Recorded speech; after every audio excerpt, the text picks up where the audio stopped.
Stage پر تشریف فرما محترم ذمہ داران جماعت، ذمہ داران ایس آئی او اور کرناٹک کے کونے کونے سے آئے میرے عزیز ترین تحریک رفقا، السلام علیکم ورحمۃ اللہ وبرکاتہ۔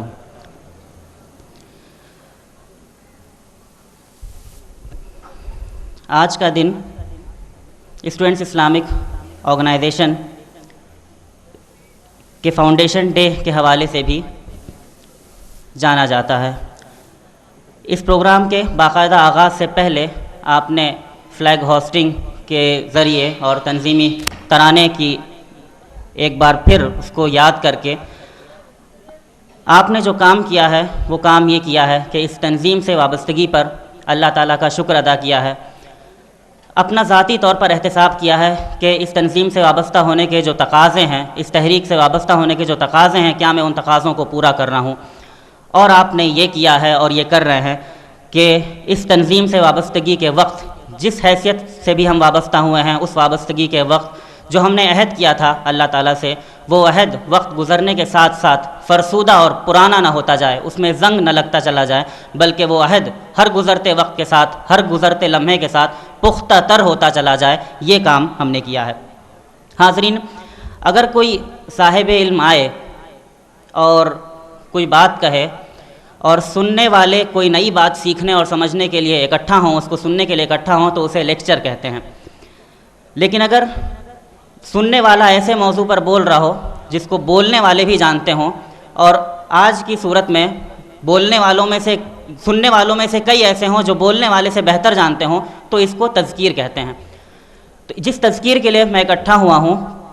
اس میں کوئی نئی بات آپ کو مجھے نہیں بتانی ہے، بلکہ پرانی ہی باتوں کو جو آپ آلریڈی جانتے ہیں ان کو کچھ خاص انداز سے آپ کے سامنے پیش کرنے کی کوشش کرنی ہے۔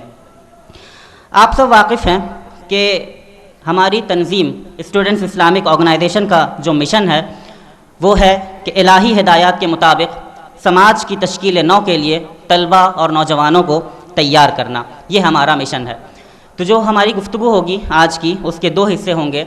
جو مختصر تر حصہ ہے اس میں ہم اس بات پر گفتگو کریں گے کہ یہ مشن کیا ہے اور اس مشن کے تقاضے کیا ہیں، اور جو مختصر حصہ ہے اگلا، اس میں ہم اس بات پر گفتگو کریں گے کہ ایک عیسائیوں کا ممبر ہوتا کیسا ہے۔ تو یعنی آج کی باتوں میں گفتگو بھی کرنی ہے اور کچھ مصوری بھی کرنی ہے، کچھ تصویر نگاری بھی کرنی ہے۔ تو جو یہ مشن اسٹیٹمنٹ ہے، اس کی جو پہلا حصہ ہے اس کا، وہ ہے الہی ہدایات کے مطابق۔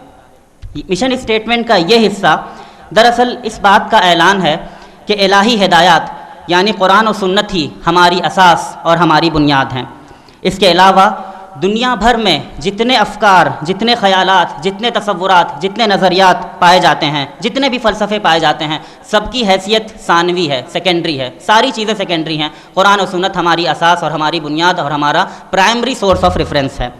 جو کچھ قرآن و سنت کے مطابق ہوگا وہ ہم لے لیں گے، اس کو اڈاپٹ کر لیں گے، اور جو کچھ قرآن و سنت کے خلاف ہوگا اس کو ہم رد کر دیں گے، اس کو چھوڑ دیں گے۔ تو ہماری فکر اور ہمارا نظریہ خالص اسلام ہے، پیور اسلام ہے، اور ہم وہ لوگ نہیں ہیں جو وقت کے حساب سے بدلتے رہتے ہیں۔ چلو تم ادھر کو، ہوا ہو جدھر کی، یہ جن کا نعرہ ہے ان لوگوں میں ہمارا شمار نہیں ہوتا۔ ہم افکار و خیالات کی اس چاخ پر، پھر اس چاخ پر، پھر اس چاخ پر نظر نہیں آتے گزرتے وقت اور گزرتے حالات کے حساب سے۔ لہٰذا ہم سے اگر کوئی ایکسپیکٹ کرتا ہے کہ گزرتے حالات کے حساب سے، گزرتے وقت کے ساتھ ساتھ ہم سے بھی وہ بھیم کے، بھارت ماتا کے یا مارکس اور لینن کی جے جے کار کے نعرے لگوا لے گا، تو وہ سخت غلط فہمی میں مبتلا ہے۔ اس شخص نے ہم کو سمجھا نہیں ہے کہ ہماری فکر کیا ہے، ہمارا نظریہ کیا ہے، ہماری بنیادیں کیا ہیں۔ لہٰذا ہم سے یہ کام نہیں ہو سکتا۔ ہم وہ لوگ ہیں جو الہی ہدایات کی روشنی میں رہتے ہیں، الہی ہدایات کی روشنی میں بستے ہیں، اور یہ روشنی ہمیں ہر طرح کے فکری اندھیروں سے بچاتی ہے،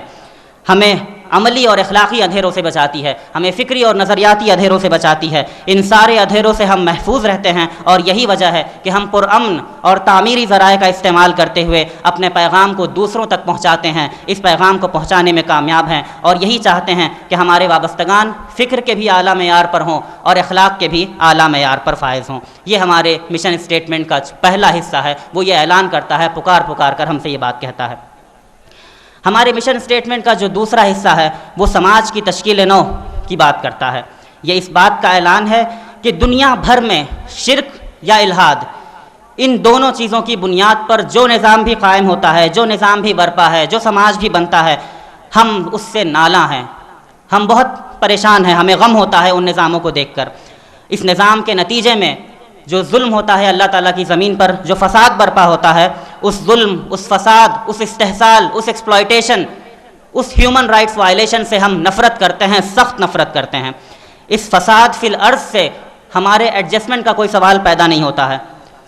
ظلم و ناانصافی اور حقوق کی پامالی پر ہم چبھن محسوس کرتے ہیں، کڑھن محسوس کرتے ہیں، اور یہ چبھن، یہ کڑھن ہمیں آگے بڑھ کر اس فساد کو ختم کرنے کے لیے جد و جہد کرنے پر آمادہ کرتی ہے۔ ہم سماج میں عدل کا قیام چاہتے ہیں، ظلم و ناانصافی کا خاتمہ چاہتے ہیں، اور ہماری یہ جو چبھن ہے، یہ کڑھن ہے جو اس سماج میں ظلم استحصال کو دیکھ کر پیدا ہوتی ہے، یہ ہمارا بہت بڑا سرمایہ ہے، ہمارا بہت بڑا اثاثہ ہے۔ یہ چبھن ہمیں متحرک رکھتی ہے کہ ہم دنیا میں صالح طریقوں سے ایک صالح انقلاب لائیں، ایک صالح نظریے کی بنیاد رکھیں، اور یہ جذبہ ہمیں متحرک رکھتا ہے کہ ہم اس دنیا کو بدل دیں۔ یہاں جو ظلم و ناانصافی کا نظام قائم ہے اس کو بدل کر ایک عدل پر مبنی نظام، اسلامی نظام قائم کرنے کی جد و جہد میں شریک ہوں۔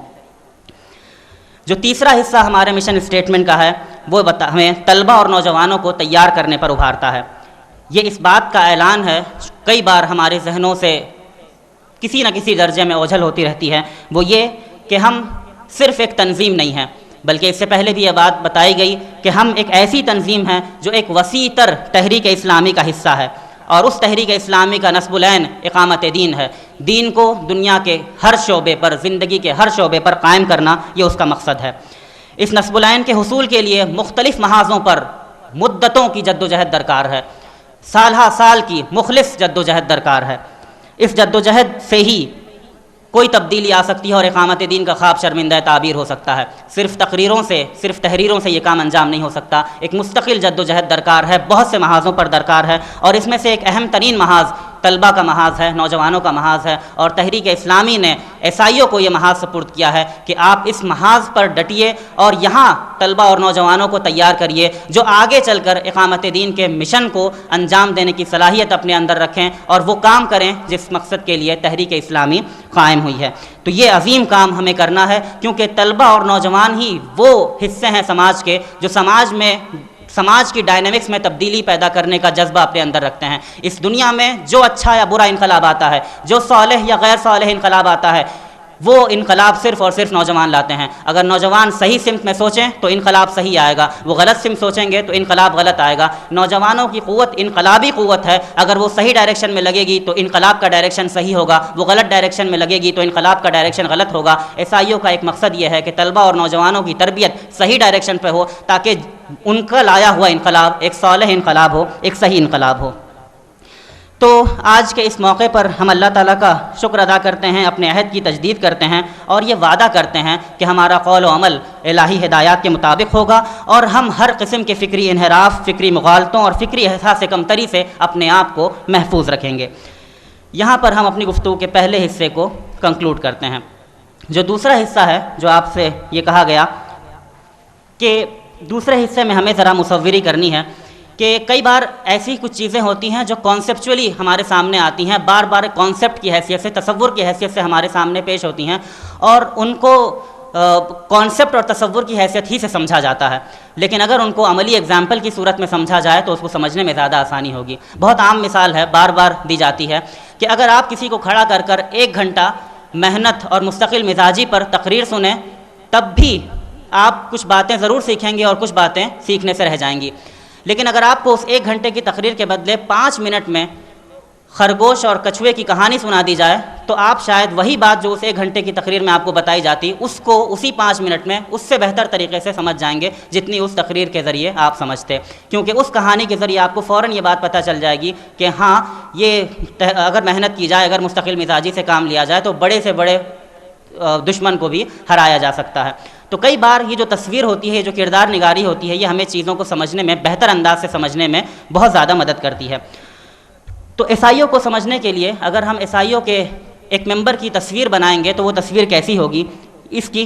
سلسلے کی ایک کوشش کی ہے، اور میں چاہ رہا ہوں آپ لوگوں سے کہ آپ بھی امیجن کریں، اپنے آپ کو ذرا باہر رکھیں اس پورے فریم ورک سے، اور سوچیں کہ عیسائیوں کے کسی ممبر سے آپ کی پہلی ملاقات ہو رہی ہے، اور وہ ملاقات آپ کی ایک ایسے ممبر سے ہو رہی ہے جس کی خوبیاں یہاں پر بیان کی جا رہی ہیں، اور اس سے آپ پر کس طرح کے اثرات طاری ہوتے ہیں۔ عیسائیوں کے ممبر سے جب آپ کی پہلی ملاقات ہوگی تو وہ سلام سے اپنی گفتگو کا آغاز کرے گا، پھر اس کے بعد وہ مسکرا کر خوش اخلاقی کے ساتھ، نرمی کے ساتھ آپ سے بات کرے گا۔ اس کی بات چیت سے آپ کو یہ محسوس ہوگا کہ وہ بہت زیادہ انکساری کا مظاہرہ کر رہا ہے، منکسر المزاج ہے، اس کے اندر غرور اور اس طرح کی گھمنڈ کی قسم کی چیزیں آپ اس میں نہیں پائیں گے۔ بہت اچھی خوبی جو آپ کو اس کے اندر ملے گی وہ یہ ملے گی کہ عیسائیوں کا ممبر سننے پر آمادہ ہے، اس کے اندر بس یہ چاہ نہیں ہے کہ کسی طرح بات چیت کے دوران بس میں بولتا رہوں، بلکہ وہ دوسروں کے خیالات کو سننے کا، ان کو اکوموڈیٹ کرنے کا اور بوقت ضرورت خود بولنے کا عادی ہے۔ وہ صرف اب دوسروں کو اپنی بات سنانے کا قائل نہیں ہے۔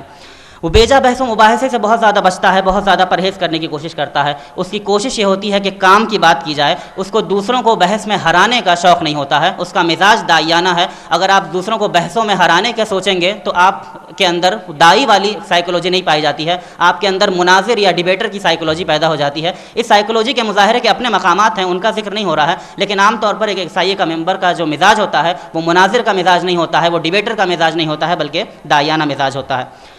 عیسائیوں کا ممبر تنقید بھی کرتا ہے، لیکن اس کی تنقید تعمیری تنقید ہوتی ہے، اصلاحی تنقید ہوتی ہے۔ وہ ایک سوچی سمجھی رائے اپنی قائم کرتا ہے، اور اگر اس رائے کے مطابق کوئی چیز نہ ہو تو اس پر تنقید بھی کرتا ہے، لیکن وہ تنقید کرتے وقت نگیٹو اپروچ کا خیال نہیں رکھتا ہے، پازیٹیو اپروچ ہوتا ہے اس کا۔ صرف اور صرف تنقید جو لوگ کرتے ہیں وہ ان کے ساتھ نہیں ہوتا، بلکہ وہ تنقید کرنے کے ساتھ ساتھ کام بھی کرتا ہے۔ اس کی تنقید برائے اصلاح ہوتی ہے، تنقید برائے تخریب نہیں ہوتی ہے۔ اس کے بعد اگر اس سے کوئی غلطی ہو جائے تو آپ دیکھیں گے کہ وہ کسی انا پرستی کا شکار نہیں ہے، انانیت کا شکار نہیں ہے، اپنی غلطی پر وہ کھلے دل کے ساتھ معافی مانگ لیتا ہے، معافی تلافی کر لیتا ہے۔ اس کے مطالعے پر آپ جائیں گے تو آپ پائیں گے کہ وہ بہت گہرا مطالعہ کرتا ہے، غور و فکر کرتا ہے، معاملے کی گہرائی تک پہنچتا ہے، اور اس کے بعد اپنی ایک سوچی سمجھی رائے قائم کرتا ہے۔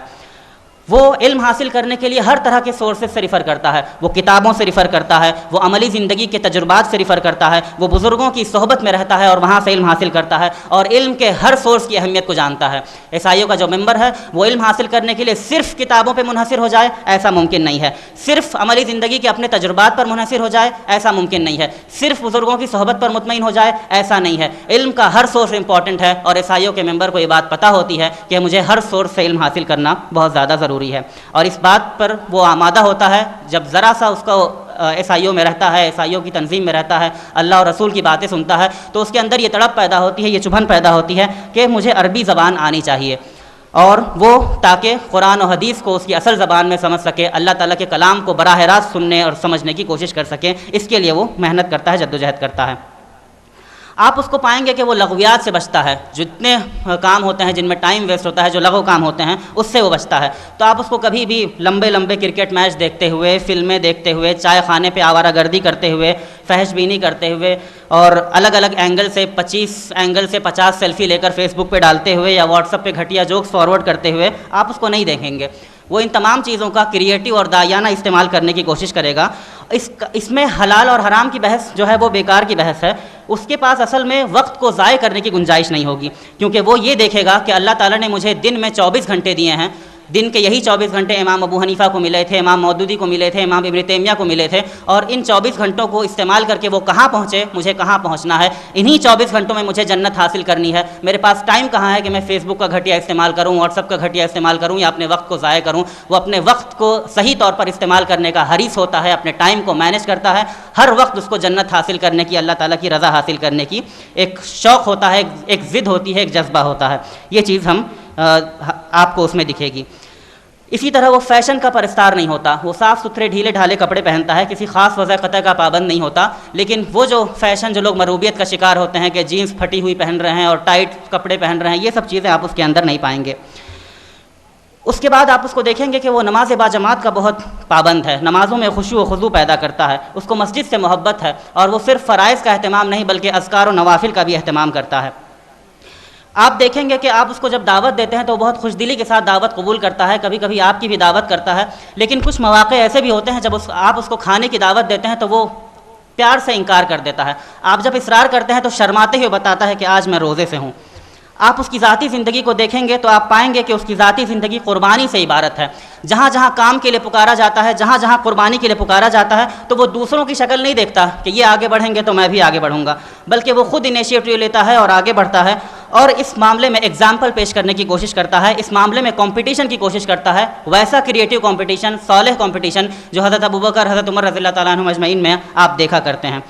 وہ یہ سب کام کرتا ہے، آگے بڑھ بڑھ کے کام کرتا ہے، لیکن جہاں ذمہ دارانہ مناصب کی بات آتی ہے وہاں اس کو لگتا ہے کہ یہ بجلی کا ننگا تار ہے، کہیں چھو نہ جائے، اتنا خوف زدہ وہ ہوتا ہے۔ لیکن اگر اس کو کوئی ذمہ داری دے دی جاتی ہے تو اس ذمہ داری کا حق ادا کرنے کی کوشش کرتا ہے، اللہ پر توکل کرتے ہوئے اس کو قبول کرتا ہے اور اس کا حق ادا کرنے کی کوشش کرتا ہے۔ اپنے تزکیہ نفس کے لیے اپنی عبادات اور نوافل کا سہارا لیتا ہے، لیکن صرف اسی پر مطمئن نہیں ہوتا بلکہ اپنی صلاحیتوں کو آئیڈینٹیفائی کرتا ہے اور چاہتا ہے کہ اپنی صلاحیتوں کو صحیح رخ پر تعمیر پہنچائے تاکہ اپنی صلاحیتوں اور اپنے اسپیشلائزیشن کے ذریعے اس کی جنت کے حصول کا راستہ آسان ہو جائے۔ تحریک اسلامی کو کس محاذ پر خدمت کی ضرورت ہے، اس محاذ پر وہ اپنی صلاحیتوں کو ڈیولپ کرتا ہے۔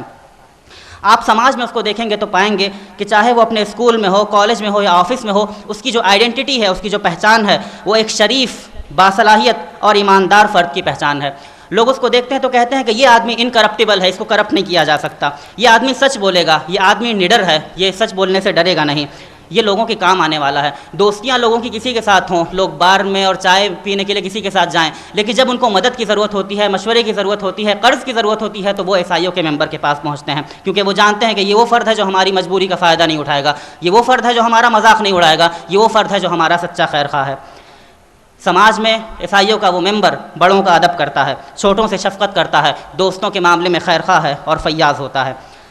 سماجی مسائل پر چائے خانے میں چائے کی چسکی لیتے ہوئے بہت سے لوگ بحث کرتے ہیں۔ مثال کے طور پر لوگ بیٹھتے ہیں اور چائے کی چسکیاں لے رہے ہوتے ہیں چائے خانے میں اور چائلڈ لیبر پر بحث کرتے ہیں، اور پھر اس کے بعد کہتے ہیں کہ چھوٹو چائے اور لے کر آ، اور ان کو خیال نہیں جاتا کہ یہ چھوٹو بھی چائلڈ لیبر کا شکار ہے۔ تو ایس آئی او کا جو ممبر ہوتا ہے وہ ایشوز کو صرف ایشوز کے طور پر نہیں اٹھاتا، وہ ایشوز کو صرف ٹچ کر کے بھاگ جانے کے لیے نہیں اٹھاتا، وہ ایشوز کو صرف رپورٹ میں اندراج کرنے کے لیے نہیں اٹھاتا، وہ ایشوز کو حل کرنے کے لیے اٹھاتا ہے، اسلامی رخ پر حل کرنے کے لیے اٹھاتا ہے۔ لہٰذا اس کی نظر اگر کسی چھوٹو پر پڑتی ہے تو وہ اس چھوٹو سے بات کرتا ہے کہ تمہارا مسئلہ کیا ہے، تم تعلیم کیوں نہیں حاصل کر رہے ہو، وہ اس مسئلے کو حل کرنے کی کوشش کرتا ہے، اس کے والدین سے بات کرتا ہے، اس کے لیے اسکالرشپ ارینج ہو سکے تو اس کی کوشش کرتا ہے۔ یہ سارے کام وہ کرتا ہے کیونکہ وہ ایشوز کو صرف ایشو کے طور پر نہیں لیتا ہے بلکہ اس ایشو کو حل کرنا چاہتا ہے، اس کا اپروچ پرابلم سالونگ اپروچ ہوتا ہے۔ وہ سماج سے دبتا نہیں ہے، سماج کے غلط دباؤ سے دبتا نہیں ہے، وہ رسوم و رواج کے خلاف ایک چٹان ہوتا ہے۔ بارات کا، جہیز کا، اس قسم کی چیزوں کا کوئی سوال ہی پیدا نہیں ہوتا، تصور بھی نہیں کر سکتا۔ اس کے اندر داعیانہ تڑپ پائی جاتی ہے۔ وہ سوچتا ہے کہ اس دنیا میں شرک جو ہے وہ سب سے بڑا ظلم ہے، اور یہ ظلم سماج میں ہر طبقے میں ہر جگہ ہو رہا ہے، کیسے میں اس دنیا کو اس ظلم سے، اس شرک سے آزاد کر دوں، اسی تڑپ میں وہ گھلتا رہتا ہے۔ اس کا اپروچ بالکل وہی اپروچ ہوتا ہے جو حضرت ربیع بن عامر کا رستم کے دربار میں تھا کہ ہم اللہ کی طرف سے بھیجے گئے ہیں اور انسانوں کو انسانوں کی غلامی سے نکال کر اللہ کی غلامی میں دینا، یہ ہمارا مقصد ہے۔ اسی اپروچ کے ساتھ وہ دنیا کو اپروچ کرتا ہے، یہی اس کا سب سے بڑا مقصد ہوتا ہے کہ کس طرح لوگوں کو شرک کے اندھیرے سے، ظلم کے اندھیرے سے، ناانصافی کے اندھیرے سے نکال کر اسلام کے، توحید کے اور عدل کی روشنی میں لے کر آ جائے۔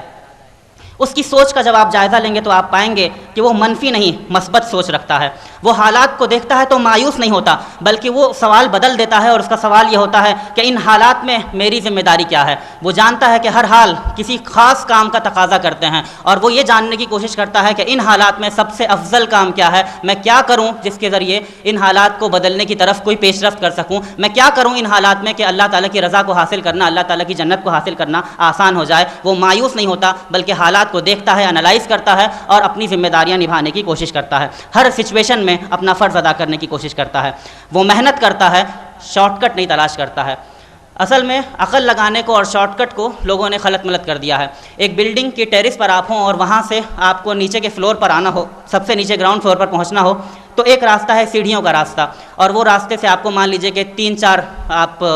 بہت سارے فلورز ہیں تو آپ کو 5 منٹ 10 منٹ لگتے ہیں۔ اگر لفٹ موجود ہے تو آپ کا وہی سفر 2 منٹ میں ہو جائے گا۔ لیکن ایک اور ہے جس کو شارٹ کٹ کہتے ہیں، اور وہ یہ ہے کہ آپ ٹیرس سے چھلانگ لگا دیجئے، اس میں آپ سب سے کم وقت میں گراؤنڈ فلور پر پہنچ سکتے ہیں۔ لیکن یہ شارٹ کٹ کا جو اپروچ ہے یہ ہمارا اپروچ نہیں ہوتا۔ تو آپ عقل لگائیں گے، چیزوں کو سوچیں گے، سمجھیں گے، لیکن شارٹ کٹ والا اپروچ نہیں اختیار کریں گے۔ تو ایس آئی او کا جو ممبر ہے وہ شارٹ کٹس میں بلیو نہیں کرتا ہے بلکہ وہ محنت کرتا ہے، عقل لگاتا ہے اور ساری جدوجہد کرتا ہے، شارٹ کٹس کے چکر میں نہیں پڑتا ہے۔ وہ عقل کے حدود سے واقف ہے، غور و فکر کے حدود سے واقف ہے، وہ اپنی عقل کو احکام الہی کا پابند بناتا ہے۔ وہ انسان ہے لہٰذا اس کو غصہ بھی آتا ہے، اس کو جذبات بھی برانگیختہ ہوتے ہیں، لیکن وہ اپنے غصے کو، اپنے جذبات کی پازیٹیو چینلنگ کرتا ہے اور اس انرجی کو پازیٹیو کاموں میں لگاتا ہے۔ صرف گالیاں دینے میں، صرف برا بھلا کہنے میں وہ اپنی انرجی کو ضائع نہیں کرتا ہے، بلکہ وہ اس بات پر دھیان دیتا ہے کہ میں اپنی اس انرجی کو کس طرح چینلائز کر کے کوئی پازیٹیو، کوئی مثبت کام انجام دے سکوں۔ اعتدال اس کا ایک بہت بڑا ہتھیار ہے۔ وہ اپنے مطالعے اور غور و فکر کو بامقصد اور جاندار بناتا ہے، وہ اپنی عبادات اور اذکار کو بامقصد اور جاندار بناتا ہے، وہ اپنے ایکٹیویزم کو بامقصد اور جاندار بناتا ہے، ہر حال میں اپنی اسلامی شناخت کو برقرار رکھتا ہے۔ لہٰذا آپ پائیں گے کہ مسجد کی پہلی صف میں آپ کو عیسائیوں کا ممبر نظر آئے گا، ظلم و ناانصافی کے خلاف پروٹیسٹ کی پہلی صف میں آپ کو عیسائیوں کا ممبر نظر آئے گا۔ اسی طرح آپ یہ بھی پائیں گے کہ اگر کبھی جان کا نذرانہ پیش کرنے کا موقع آیا تو وہاں پہ بھی آپ کو عیسائیوں کا نمبر پہلی صف میں نظر آئے گا۔ تو یہ جو چیز ہے یہ آپ کو دیکھنے کی ہے کہ وہ اعتدال کا شکار ہے، وہ صرف ایک طرف مائل نہیں ہو جاتا کہ صرف اسکالر بن کے رہ جائے، وہ صرف ایک طرف مائل نہیں ہو جاتا کہ صرف ایکٹیوسٹ بن کر رہ جائے۔ ہمارا ہر اسکالر اپنے آپ میں ایکٹیویزم بھی رکھتا ہے، اور ہمارا ہر ایکٹیوسٹ اپنے آپ میں ایک جتنا منیمم لیول کا اسکالر ہونا چاہیے وہ ہوتا ہے۔ تو ہمارے یہاں تقسیم کار اس طرح نہیں ہے کہ ایک آدمی صرف پڑھنے والا ہے، ایک آدمی صرف حرکت کرنے والا ہے۔ ہمارے یہاں ہر آدمی کو ہر کام کرنا ہوتا ہے، اسپیشلائزیشن کے الگ تقاضے ہیں، منیمم تقاضے ہر آدمی پورے کرتا ہے۔ تو یہ اعتدال یہاں پر ہمیں دکھتا ہے کہ ایک آدمی ایسا نہیں ہو سکتا کہ وہ بالکل سماج میں نہ جائے، اتنا انٹروورٹ رہے کہ سماج کے مسائل سے بالکل تعارف نہ کرے، اور ایک آدمی اتنا زیادہ ایکسٹروورٹ نہ ہو جائے کہ اس کو اپنے غور و فکر کرنے کے لیے، کتابیں پڑھنے کے لیے، اپنے علم میں اضافہ کرنے کے لیے کوئی وقت نہ ملے۔ یہ دونوں کام نہیں ہوتے۔ عیسائیوں کا ممبر اعتدال کا مظاہرہ ہر معاملے میں کرتا ہے۔ وہ جو بات مولانا مودودی کے لیے کہی گئی تھی، ادھر تفہیم دین کی مجلسوں کے شمع محفل بھی، ادھر راہ عمل کے قافلہ سالار مودودی، ہمارا ہر ممبر اس چیز کا ایک چھوٹا سا نمونہ موجود ہوتا ہے۔ یہ جو ممبر ہے یہ ہر آن متحرک رہتا ہے، اس کو کبھی چھٹی نہیں ملتی۔ یہ کبھی درس قرآن کر رہا ہے، کبھی ملاقات کر رہا ہے، کبھی نشست کر رہا ہے، کبھی منصوبہ بندی کر رہا ہے، کبھی دورہ کر رہا ہے، لیکن ساتھ میں آپ کو معلوم ہے کہ وہ اعتدال کا مظاہرہ کرتا ہے، لہٰذا وہ اپنے گھر والوں کے حقوق کو بھی فراموش نہیں کرتا، اپنے خاندان سے بھی غافل نہیں ہے۔ وہ ایک بہترین بیٹا، بہترین شوہر، بہترین باپ، بہترین رشتہ دار، بہترین پڑوسی اور بہترین دوست بننے کی کوشش لگاتار کرتا رہتا ہے۔ تو اپنے قول و عمل میں، اس کے کہنے اور کرنے میں آپ کوئی تضاد نہیں پائیں گے۔ تو کل ملا کر اگر دیکھا جائے تو عیسائیوں کا جو ممبر ہوتا ہے اس کی زندگی کا ایک مقصد ہوتا ہے، اس کی زندگی بے مقصد نہیں ہوتی، اور اس کی زندگی کا ہر کام اس مقصد سے اٹیچ ہوتا ہے، بامقصد ہوتا ہے، اپنے مشن سے ریلیٹڈ ہوتا ہے۔ اس کا دل اللہ اور اس کے رسول صلی اللہ علیہ وسلم کی محبت سے معمور ہوتا ہے۔ وہ ایک حسین خواب دیکھتا ہے اپنی ذات کے لیے، اپنے خاندان کے لیے، اپنے سماج کے لیے، کہ میں اپنی ذات کو یہاں پر دیکھنا چاہتا ہوں، اپنے سماج میں یہ تبدیلی لانا چاہتا ہوں، اور اپنے خاندان کو اس تبدیلی کی جدوجہد میں اپنا مددگار بنانا چاہتا ہوں۔ اس حسین خواب کو دیکھ کر وہ منظم جدوجہد تحریک اسلامی میں پارٹیسپیٹ کرتا ہے اور اس جدوجہد کو آگے لے کر چلتا ہے۔ لہٰذا اگر آپ مختصراً کہنا چاہیں تو عیسائیوں کے ایک ممبر کی آپ کو جو زندگی ہے، آپ اس کو حق کا جہادی ہی، یا سورہ عصر کی زبانی ایمان، عمل صالح، تواصی بالحق اور تواصی بالصبر میں سمرائز کر سکتے ہیں، بیان کر سکتے ہیں۔ وہ اپنی کامیابیوں پر اللہ تعالیٰ کا شکر گزار ہوتا ہے، اپنی لغزشوں، اپنے توبہ و استغفار کرتا ہے اپنی لغزشوں پر، اور اس طرح جنت کی شاہراہ پر چلتا چلا جاتا ہے۔ وہ مایوس نہیں ہوتا ہے بلکہ لگاتار اپنے آپ کو امپروو کرتا چلا جاتا ہے۔ اللہ کے رسول صلی اللہ علیہ وسلم کی اس حدیث پر عمل کرتا ہے جس میں کہا گیا کہ مومن کا ہر آنے والا دن اس کے پچھلے دن سے بہتر ہوتا ہے۔ یہ اپروچ عیسائیوں کے ممبر کا ہوتا ہے کہ وہ جانتا ہے کہ میں انسان ہوں، میں پرفیکٹ نہیں ہوں، لیکن وہ پرفیکٹ بننے کی جدوجہد میں لگاتار رہتا ہے، اپنی کامیابیوں پر خوش ہوتا ہے، اللہ تعالیٰ کا شکر ادا کرتا ہے، اپنی ناکامیوں، کمزوریوں اور لغزشوں پر اللہ تعالیٰ سے توبہ و استغفار چاہتا ہے، اور چاہتا ہے کہ غلطیاں دہرائی نہ جائیں، میں نئی غلطیاں کروں، نئی باتیں سیکھوں اور پھر آگے بڑھتا چلا جاؤں، یہ تو برداشت ہے، لیکن آپ اس ایک عیسائیوں کے ممبر کو یہ نہیں پائیں گے کہ وہ ایک ہی غلطی بار بار کرتا چلا جائے، کیونکہ یہ اپروچ زندہ قوموں کا نہیں ہوتا، زندہ افراد کا نہیں ہوتا، اور عیسائیوں کا ممبر زندہ اجتماعیت کا زندہ فرد ہوتا ہے۔ آپ تمام حضرات کو ایک شعر دے کر میں اپنی گفتگو ختم کروں گا۔ فرماتا ہے شاعر کہ وہ درد کے چراغ جلاؤ کہ اپنے بعد، وہ درد کے چراغ جلاؤ کہ اپنے بعد، ان بستیوں میں پھر نہ کبھی رات ہو سکے۔ اللہ تعالیٰ سے دعا ہے کہ اس تنظیم سے وابستہ ہونے کے جو حقوق، جو تقاضے ہم پر عائد ہوتے ہیں، وہ تقاضے ہم بہتر انداز میں فلفل کر سکیں۔ وآخر دعوانا ان الحمدللہ رب العالمین۔